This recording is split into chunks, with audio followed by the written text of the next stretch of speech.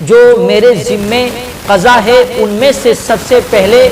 4 فرض ظہر کے میں ادا کر رہا ہوں، تو اس طریقے سے نیت کر لے تو اس کی نیت ہو جائے گی۔ لیکن ہاں جس وقت کی نماز وہ پڑھ رہا ہے تو وقت کا اور جو سی نماز پڑھ رہا ہے اس کا متعین ہونا ضروری ہے، یعنی ظہر کی پڑھ رہا ہے تو ظہر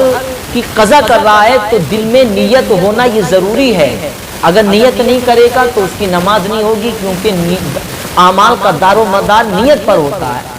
نیت جیسی کرتے ویسے ہی ثواب پاتے ہیں۔ تو یہ آسان طریقہ ہے، اس لیے قضا نماز پڑھنی چاہیے۔ اور اگر کوئی انسان کے پاس میں وقت زیادہ نہیں ہے تو وہ نفل کی جگہ